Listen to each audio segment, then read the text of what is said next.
नमस्कार, स्वागत है आप सभी का self study on mobile channel पर।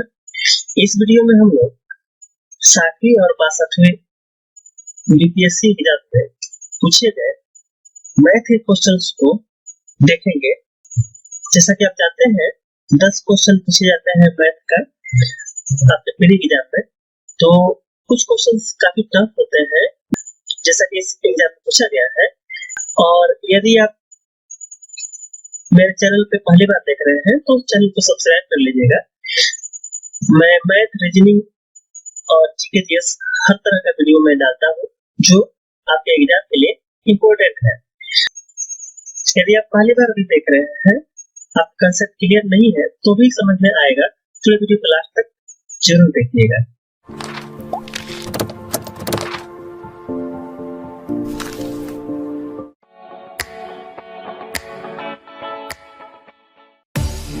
क्वेश्चन देखें, ए बी सी किसी व्यवसाय में 20 लाख रुपए 7:2:1 के अनुपात में लगाते हैं। कुल लाभ 18% होता है।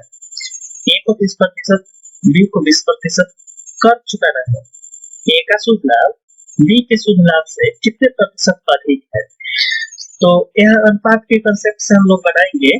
तो लाभ जो है 18% हो रहा, शुद्ध लाभ, कुल लाभ जो है 18%।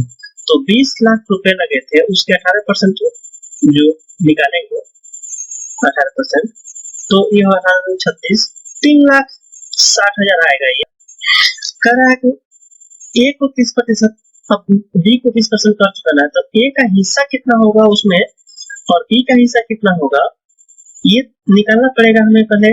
तो ए का हिस्सा कितना है इस लाभ में से, तो जो लाभ का बंटवारा होता है वो निवेश के अनुपात में ही बढ़ता है। इन्वेस्टमेंट जिस अनुपात में करते हैं उसी अनुपात में लाभ का भी बंटवारा होता है। तो यहाँ पे समय तो सबके लिए समान ही है। तो ए का यहाँ पे हिस्सा निकालेंगे 3,60,000 में से, 3,60,000 में से, तो ए का अनुपात ऊपर रखिए 7 बटा कुल अनुपात, 7 3 10। अब इसको हम गुना कर लेंगे तो ये आ जाता है 2,52,000 रुपए। तो 2,52,000 ए के हिस्सा मिला, ए को हिस्सा मिला, लेकिन उसमें से उसे 30% क्या है, 30% कर चुका है। 30% कर चुका देने के बाद जो आएगा वो उसका शुद्ध लाभ हुआ। तो ए का शुद्ध लाभ निकालेंगे तो 30% तो उसने कर दे दिया, टैक्स दे दिया, तो शेष उसके पास 70% राशि ही बचेगी। तो इसका ए को जो हिस्सा मिला उसका 70% निकाल देंगे तो शुद्ध आय हो गया ए का 70% निकाल देंगे। क्यों 70% निकाले? क्योंकि 30% उसने टैक्स चुकाया तो उसके पास से 70% ही बचेगा। तो इसको कैंसिल कर दिए तो ए की शुद्ध आय हो गया, ए की शुद्ध आय, इसको मल्टीप्लाई कर दीजिए। तो मल्टीप्लाई कीजिएगा तो आएगा 1,76,400 रुपए ए की शुद्ध आय हो गई। ए की शुद्ध आय कितनी हो गई? इतना। अब हम बी के बारे में देखते हैं। अब बी का देखते हैं तो देखिए यहाँ पे मैं बना रहा हूँ बी की पहले आय निकाल लेंगे। तो बी का कितना हिस्सा मिला, बी को 3,60,000 में से, क्योंकि लाभ जो था उसके बंटवारा सबका हो रहा है। बी का अनुपात रखेंगे तो बी का अनुपात क्या है, 2 है यहाँ पे, तो 2 है कुल अनुपात बटा, और कुल अनुपात कितना है 10, तो 10 नीचे रखेंगे, काट देंगे तो ये आएगा 36 गुना 72, यानी कि 72,000 रुपए बी को हिस्सा मिला। अब इस 72,000 में से बी को टैक्स भी चुकाना है, कितना 20% टैक्स चुकाना है। तो 20% टैक्स चुका देने के बाद 80% उसके पास शेष राशि बचेगी, तो 80% निकाल दीजिए इसका। तो ये हो गया आपका 57,600 रुपए। 57,600 रुपए इसके शुद्ध आय हो गया, बी का शुद्ध लाभ, मतलब शुद्ध आय, बी का शुद्ध आय हो गया इतना। ये हो गया ए का शुद्ध आय और ये हो गया बी का शुद्ध आय। अब यहाँ पे कह रहा कि ए का शुद्ध लाभ बी के शुद्ध लाभ से कितना अधिक है। ये है आपका ए का और ये बी कितना अधिक है, तो अधिक निकालना, प्रतिशत अधिक, कितने अधिक है प्रतिशत में। तो यहाँ पे देखेंगे कितना रुपया हम पहले कितना अधिक है घटाएंगे तो पता चलेगा एक रुपया और बी की वजह से इसमें से घटा दीजिए तो ये प्रतिशत कितने प्रतिशत अधिक है, तो घटाएंगे तो क्या मिलेगा, 1,08,000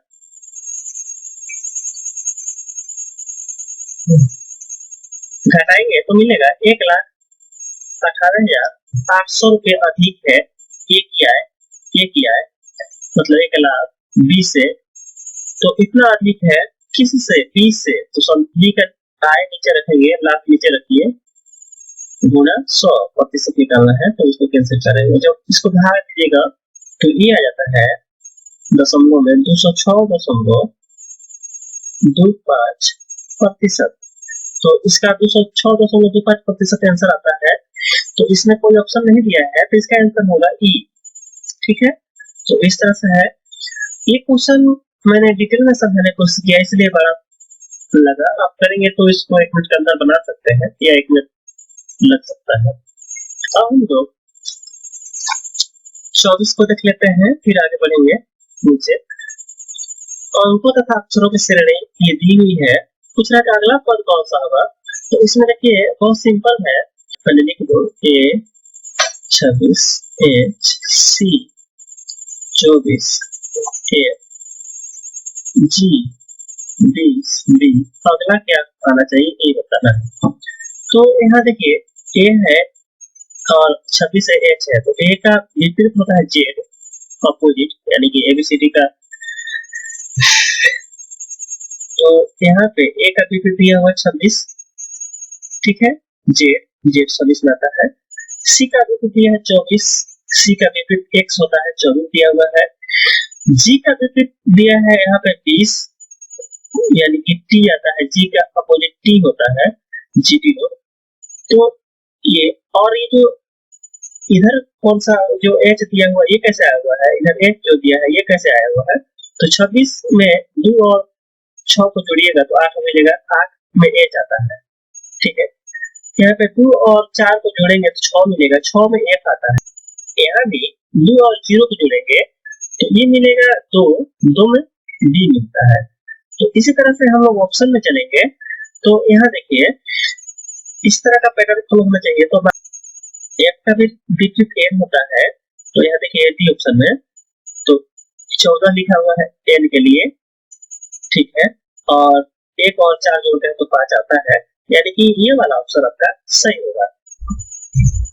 ऐसा आपको समझ में आया होगा, मैंने अच्छे से समझाने की कोशिश किया। ये भी रीजनिंग का क्वेश्चन है। ये पैटर्न कैसे मिला है, देखिए सर्जिकल स्ट्राइक, सबसे पहला लेटर है एस है, एस को एस है, एस आता है 19 पे, तो 19 की जगह पे यहाँ पे देख रहे हैं 3 लिखा हुआ, तो हम लोग बाद में देखते हैं ये कैसे हुआ है। आगे बढ़ते हैं, यू आता है 21 पे और आर है, आर आता है कितने पे, 18 पे। अब देखिए ये जो क्या हुआ है, एस के लिए सिर्फ 1 लिखा गया है, 9 को छोड़ दिया गया है। 21 को क्या किया गया है, 2 और 1 को जोड़ दिया गया है 3। 18 क्या किया गया, 1 और 8 को जोड़ दिया गया है, यानी कि 8 1 9, ठीक है। तो इस तरह से आगे सभी लेटर को इस तरह के जोड़ा गया है।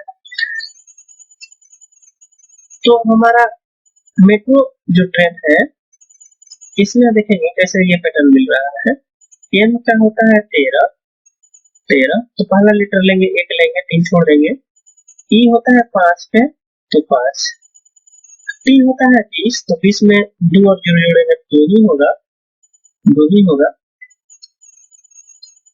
आगे होता है आर, आर का 18 होता है, यानी कि 1 और 8 जोड़ेंगे तो 9 होगा। तो इस तरह से आप देख लीजिए। उस तरह से ओ का देखेंगे, ओ होता है 15 पे, तो 15 में 1 और 5 जोड़ेंगे तो 6। अब देख लीजिए ऑप्शन में देखते हैं, अब देखिए 1 5 2 9 6, 1 5 2 9 6, यानी कि डी ऑप्शन इसका सही होगा। पूरा नहीं करेंगे, आप करके देख लीजिएगा। अगला क्वेश्चन देखेंगे नेक्स्ट 25। किस व्यक्ति के मूल वेतन 7700 रुपए पर महंगाई भत्ता 125% से बढ़कर 132% होता है तथा कर कटौती 20% से बढ़कर 22% होती है, तो उसके वेतन में कितना बढ़ा मिला, यानी कि कितने रुपए उसके वेतन में वृद्धि हुई। तो यह देखिए, इसको हम शॉर्ट में करने की कोशिश करते हैं। वैसे तो बनाना चाहे तो बहुत बड़ा बना सकते हैं इसको, लेकिन जल्दी करना है, थोड़ा सा शॉर्ट में करते हैं इसको। 7700 यानी 7700, इसमें महंगाई भत्ता यानी कि इसके 125% की वृद्धि हो जा रही है। उसके वेतन में महंगाई भत्ता मूल वेतन में 125% बढ़ता है। 125% बढ़ने का मतलब है कि 100% पहले से और 125% यानी कि 225% हो जाता है वृद्धि। ठीक है, उसके मूल वेतन में 225% वृद्धि हो जाएगा। 225% वृद्धि, 125% के वृद्धि होने से 225% हो जाएगा बढ़ के गुना। अब यहाँ पे दिया हुआ है कि कटौती भी हो रही है। यहाँ पे शुरू में 20% था कटौती। शुरू में क्या था, शुरू वाला निकाल रहे हैं, शुरू का वेतन ये हम लोग शुरू में निकाल रहे हैं। पहले तो शुरू में कितना वेतन था उसका, तो 20% पहले कटौती होती थी। 20% कटौती होने के बाद 80% ही राशि शेष बचती है उसके पास, तो ये निकाल दिए 80%। अब ये शुरू में उसके पास राशि कितनी आती थी, उसका वेतन कितना था, कुल वेतन, तो यहाँ पे इसको जब कैंसिल करेंगे तो 4, 5, 9 मल्टीप्लाई कर दीजिए तो ये होगा आपका 13,860 रुपए। 13,860 रुपए पहले का वेतन है। बाद में वृद्धि वाला वेतन देखेंगे तो 7700 का, यहाँ पे देख रहे हैं वेतन बढ़ करके वृद्धि, वेतन में वृद्धि हो रही है आपका। यहाँ पे महंगाई भत्ता बढ़ रहा है 132%। 132% बढ़ने का मतलब है 232% हो जाएगा बढ़ के। ठीक है, 100% पहले का था इसलिए गुना। अब यहाँ पे कह रहा कि यहाँ पे कटौती बढ़ रही है, बाद में 22% हो रही है बढ़ के। तो 22% बढ़ने के बाद कटने के बाद बचेगा कितना, 78%, यानी कि 78% उसकी राशि बचेगी। तो ये इसको जब कैंसिल करेंगे आप तो ये आ जाता है आपका 13,933 रुपए 92 पैसा। इतना हो गया आपका बाद में वृद्धि के बाद वेतन, और ये पहले का वेतन है। यहाँ पे तो कह रहा कि कितना रुपये का वृद्धि हुआ, तो यहाँ घटा देंगे ये जो है इसमें से घटा दीजिए इसको, तो पता चलेगा, घटाइएगा तो होगा ये 73 रुपए 92 पैसा। 73 रुपए 92 पैसा को 74 मान सकते हैं हम लोग। तो ऑप्शन में जो जैसा कि दिया हुआ है यहाँ पर कि 74 दिया हुआ है, तो ये आंसर इसका सही होना चाहिए। ठीक है, ये 23 को x का मान क्रमागत पूर्णांक है तथा व्यंजक ये दिया हुआ है समीकरण के प्रथम 4 मान इतना है, तो पांचवा मान क्या होगा। x का मान क्रमागत है, इसका मतलब है 1, 2, 3 ऐसे 4 बढ़ते जा रहा है। y का मान यहाँ पे क्या होना चाहिए पहले देख लेते हैं, क्योंकि यहाँ पे y का मान नहीं निकालना है, यहाँ पांचवा मान क्या आएगा वो निकालना है। तो पहला जो है 7 कैसे आया है इस समीकरण से, तो 1 रखते हैं x का मान, तो 1 हुआ, और यहाँ पे 1 और हमको लाना है कितना 7, तो ये y का मान 3 9 1 10 होना चाहिए, 3 होना चाहिए। y का मान पहले बार 3 होना चाहिए, तब ना 3 3 9 और 1 जोड़ेंगे तो 10 होगा, 10 में से 3 घटाएंगे तो 7 मिलेगा। फिर उसके बाद पहले तो y का मान 3 आया पहली बार में, दूसरी बार आप x का मान 2 रखते हैं, तो 2 का क्यूब करेंगे तो क्या मिलेगा, 2 का क्यूब करेंगे तो 8 मिलेगा। 8 प्लस यहाँ पे लाना है 20, तो यहाँ पे y का मान 5 रखेंगे तो 5 3 15, 5 3 15, तो 15 आएगा। 15 और 8 जोड़ेंगे तो 23, 23 में से 3 घटा देंगे तो 20, यानी कि दूसरी बार y का मान क्या मिला 5। ठीक है, तीसरा बार यहाँ 45 है, उस 3 देख रहे हैं y का मान 3 है, पहला बार 5 है, उसके बाद हमारा 7 होना चाहिए, उसके बाद होना चाहिए क्या 9, यहाँ पे 88 आया है तो 9 होना चाहिए, और उसके बाद हमारा y का मान 11 हो चाहिए, यहाँ पर 11 हो जाना चाहिए। तो y का मान हमारा 11 रख के एक बार देखते हैं, जल्दी होगा उस तरह से, सब नहीं चेक करते हैं। और x का मान यहाँ पे कितने, 4 के बाद हम लोग 5 रखेंगे। अब x का मान क्या रखेंगे 5, क्योंकि पहले 1 रखे x का मान, फिर 2 रखे थे, फिर 3 रखे थे और 4 रखे थे। अब इसके बाद x का मान 5 रखेंगे, तो x का मान 5 रखेंगे तो 5 का क्यूब 125 होगा, प्लस y का मान हम लोग अब 11 रखेंगे, -3 बराबर क्या मिलेगा, देखिए यहाँ पे 33 हो गया, 11 33, 125 घटाओ 3 है, तो ये हो जाएगा 158 घटाओ 3 यानी कि 155। इसका आंसर होगा 155। ठीक है, तो ऐसा इसको कर सकते हैं। आइए अब अगला क्वेश्चन देखेंगे। नीचे डिस्क्रिप्शन में मैंने 63वीं, 64वीं और 65वीं बीपीएससी के क्वेश्चंस भी इस तरह के सोल्व कराए हुए हैं, आप उसको भी देख लीजिएगा। आप 66वीं बीपीएससी का एग्जाम देंगे तो उसमें काफी हेल्प मिलेगा, क्योंकि मैंने देखा हूं कि सिमिलर क्वेश्चन ही पूछे जा रहे हैं। बीपीएससी के पीटी में हर तरह के क्वेश्चन पूछे जा रहे हैं, लेकिन एक पैटर्न है कि एक समान ही क्वेश्चन पूछे गए हैं। जैसे कि इस तरह का क्वेश्चन बाद के एग्जाम में भी आए हुए हैं, तो उससे आपको हेल्प मिलेगी। 2-3 क्वेश्चन हो सकता है एकदम सिमिलर ही आ जाए। ठीक है, तो जरूर उसको देख लीजिएगा, वीडियो मैंने अच्छे से कराया है उसको। आगे 26 नंबर देखेंगे। यहाँ पे 26, निम्न चित्र का अवलोकन कर ज्ञात कीजिए कि कौन सा क्षेत्र स्वयं के घर में रहने वाले सरकारी कर्मचारियों को निरूपित करता है जो स्नातक अवश्य है। तो यहाँ पे देखिए, स्वयं के घर में रहने वाले सरकारी कर्मचारी और स्नातक भी तीनों कॉमन होना चाहिए। तो यहाँ पे सरकारी कर्मचारी को ये दर्शाता है, स्वयं के घर ये दर्शाता है और स्नातक को ये दर्शाता है। तो तीनों में कॉमन जो आ रहा है आपका सर्कल में ये आ रहा है। यहाँ पे कुछ भी नहीं लिखा हुआ है, यहाँ पे क्या है, कुछ भी नहीं, खाली है, कोई भी लेटर नहीं है। तो इसका आंसर ई होना चाहिए। ठीक है ना, इसके आपका बीपीएससी का ऑफिशियल आंसर क्या आया था उसमें भी गलती है, सी ऑप्शन दिया है लेकिन गलती है वो। ठीक है, इसका ई ऑप्शन होगा, यहाँ पे कोई नहीं होगा, क्योंकि स्वयं के घर ये वाला सर्कल है, यहाँ पे इतना बड़ा, सरकारी कर्मचारी ये वाला है तथा स्नातक ये वाला है। तो तीनों में कॉमन हमारा यहाँ पे आ रहा है, तीनों में कॉमन लेटर कोई भी नहीं दिख रहा है, इसलिए इसका आंसर ई होगा। ठीक है, नेक्स्ट क्वेश्चन देखते हैं। यदि प्लस को गुणक, गुणा को जोग, माइनस को विभाजन, प्लस को अंतर, अच्छा बड़ा को बराबर तथा बराबर को अधिक से निरूपित करते हैं, तो निम्नलिखित में से कौन सा संबंध सत्य है। सबसे पहले तो इसको हम लोग चेंज करेंगे, जो भी दिए हुए हैं साइन उसके हिसाब से। तो इसका आंसर डी होता है, चेक करके देख लीजिएगा। चलिए बता देते हैं, इसमें बाकी को भी चेक कर लीजिएगा, नहीं आता है।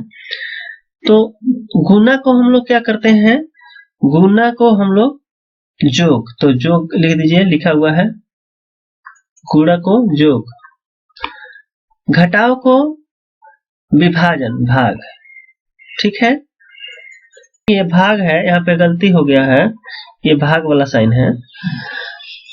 तो भाग को अंतर यानी घटाओ, जोड़ को यहाँ पे दिया हुआ है गुणा, तो इस तरह से अब बदल के है साइन हमारे, करेंगे तो ये हो जाएगा, पहले तो भाग देंगे तो 2 होगा 2, 2 में 5 जोड़ देंगे इधर 7 होगा, 7 और ये 3 और 1 का गुणा करेंगे 3 होगा, 7 में से 3 घटा देंगे तो होगा 4।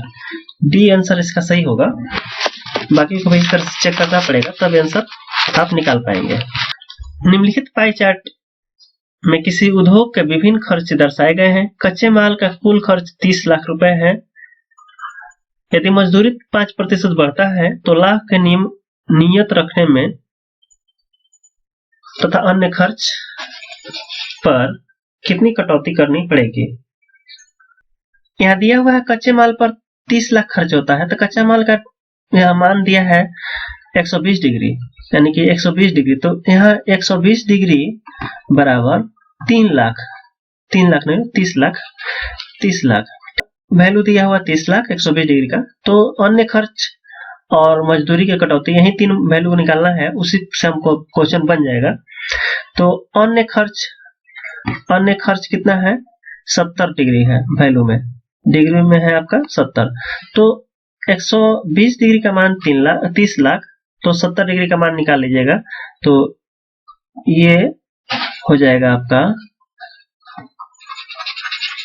30 लाख बटा 120 गुना 70। तो ये जब आप कैंसिल करेंगे तो और गुना करेंगे, जब गुना कर लेंगे इसको तो आ जाएगा आपका 17,50,000। 17,50,000 आता है ये अन्य खर्च पहले का। उसके बाद मजदूरी का हम लोग देख लेते हैं, मजदूरी पर कितना खर्च होता था। तो मजदूरी का खर्च यहाँ पे दिया हुआ है 90 डिग्री दिया है। तो यही जो है 120 डिग्री पर इतना है, तो 90 डिग्री का मान भी निकाल सकते हैं हम लोग। ठीक है, तो 120 डिग्री बराबर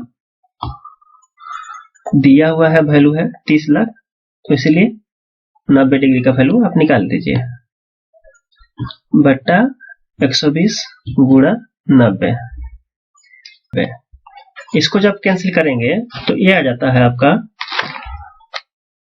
22,50,000।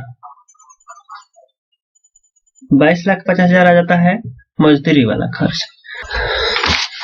अब यह दिया है कि 5% जो है आपका मजदूरी में वृद्धि होता है, तो अन्य खर्च में कितना कटौती करना पड़ेगा। 5% बढ़ा है इसका, ये जो मजदूरी जो है इसका 5% बढ़ा हुआ, तो 5% रुपए में कितना बढ़ा है, यहाँ पे 5% निकाल लेंगे।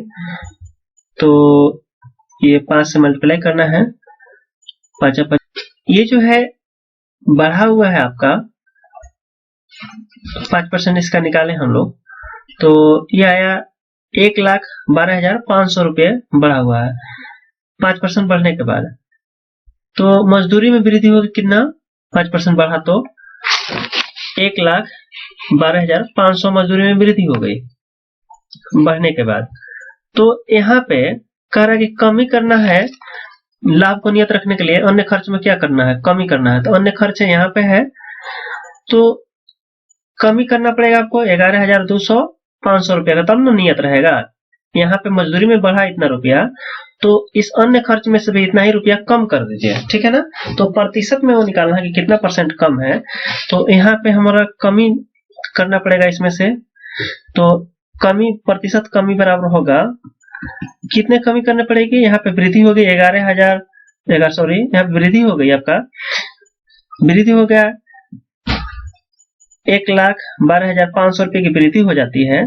तो हम कमी करना है, इससे अन्य खर्च में से कमी करना है, तो इतना का कमी कर देंगे कितने से, 17,50,000 से गुना 100% निकालना है, तो इसलिए तो इसको जब कैंसिल कर दीजिएगा तो ये आता है आपका, भाग देंगे जैसे 6.43%, 6.43% आता है। ठीक है, तो इसका आंसर होगा आपका सी।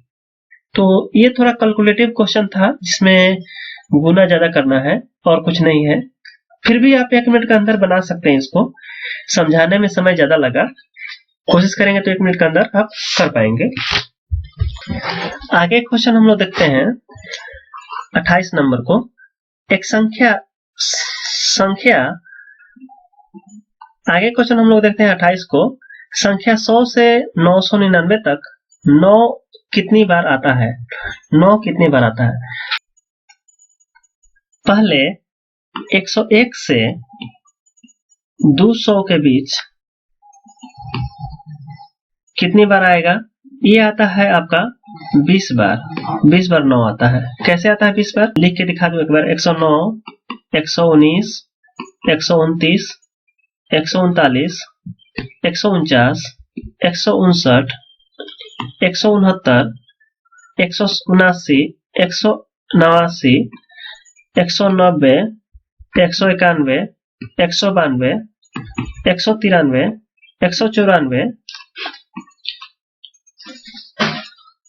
194, 195, 196, 197, 198, 199, इसमें 2 बार 9 आया है, तो ये अब तक हुए 19, और इसमें 19 और 2 बार है तो 20, यानी कि ये 20 बार आया। इस तरह से इसको मिटा देते हैं। तो 101 से 20 बार आया। उसके बाद जो है आपका 101 से 899 तक, इसमें आता है आपको 160 बार, 160 बार आता है। 101 से लेकर के 899 तक 20 गुना 8 करेंगे तो 160 मिल जाएगा, 160 बार आएगा। फिर उसके बाद है आपका 900 से लेकर के 999 तक में आपका 100 बार आएगा। 9 कितने बार आएगा? 100 बार। तो कुल कितने बार हो गया?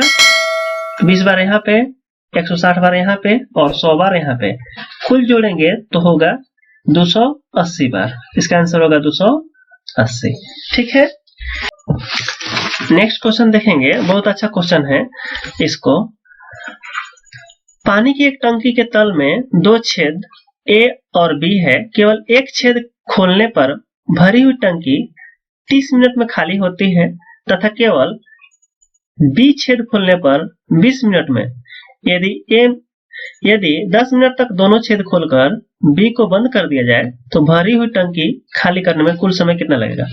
तो यहाँ पे 2 नल दिए हुए A और B, एक 30 मिनट में पूरा खाली कर देता है, एक 20 मिनट में खाली कर देता है। तो हम टंकी की क्षमता निकालना हो तो एलसीएम लेते हैं। ठीक है, 2 नल है, ये दोनों का एलसीएम लेंगे। 30 और 20 का एलसीएम क्या हो जाएगा? 60, यानी कि 60 लीटर जो है आपका टंकी की कैपेसिटी है। ठीक है, 60 लीटर टंकी की कैपेसिटी है।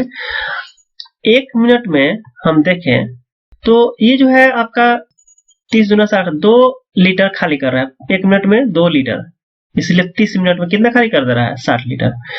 ये है आपका 20 मिनट में 60 लीटर खाली करता है, यानी कि 1 मिनट में 3 लीटर खाली कर रहा है। ठीक है ना, तो 1 मिनट में दोनों की बात करें, दोनों मिलकर कितना कर देंगे तो 2 लीटर ये निकालेगा और 3 लीटर ये, दोनों मिलकर प्रति मिनट में 5 लीटर खाली करेंगे जब दोनों चालू रहेंगे, है ना। 10 मिनट तक दोनों छेद खोलकर B को बंद कर दिया, यानी 10 मिनट तक तो दोनों साथ चले थे, तो 10 मिनट में कितना हो जाएगा? हर मिनट में 5 लीटर भरा रहा है, यानी कि 10 × 5 = 50 लीटर भर चुका है और अब B बंद कर दिया गया है। अब B को बंद, यानी कि शेष जो है 10 लीटर और भरना है। 50 लीटर भरा गया है, दोनों साथ भरा है, 10 लीटर शेष बचा है भरना पानी, और अब B बंद हो गया है, यानी कि ये बंद हो गया है। अब ये अकेले भरेगा, हर मिनट में 2 लीटर भरता है, हर मिनट में 2 लीटर, यानी कि 5 मिनट और लगाएगा और भर देगा, 5 मिनट और लगाएगा भर देगा। पहले 10 मिनट लगा था, दोनों साथ चले थे तो 10 मिनट, और B अब A जो अकेले चला 5 मिनट, यानी कुल समय कितना लगा? 5 और 10 15 मिनट। ठीक है ना। इसी तरह से ये थे आपके 62वीं बीपीएससी में पूछे गए मैथ के क्वेश्चन। आशा है आपको अच्छे से समझ में आया होगा, आपने पूरे वीडियो देखा है तो चैनल को सब्सक्राइब कर लीजिएगा। मैंने और भी वीडियो डाले हुए हैं बीपीएससी के मैथ के सोल्यूशन का, 63वीं, 64वीं, 65वीं, और ये सारे वीडियो देख लीजिए यदि 66वीं बीपीएससी का एग्जाम देने वाले हैं तो, क्योंकि सेम पैटर्न में मैं देख रहा हूं कि क्वेश्चन पूछे जा रहे हैं। ठीक है, इसी पैटर्न में सभी पूछे गए क्वेश्चंस हैं। आप वीडियो डिस्क्रिप्शन बॉक्स में नीचे देख लीजिएगा। ठीक है, और किसी भी तरह के एग्जाम की तैयारी करते हो तो जरूरी है मैथ और रीजनिंग जो है तो हर एग्जाम के लिए जरूरी है, तो हमारे चैनल को सब्सक्राइब जरूर कर लीजिएगा। मैं मैथ और रीजनिंग के हर तरह के एग्जाम के लिए क्वेश्चंस डालता हूं और अच्छे से हर चैप्टर को पढ़ा रहा हूं। तो पूरा वीडियो देखने के लिए थैंक यू।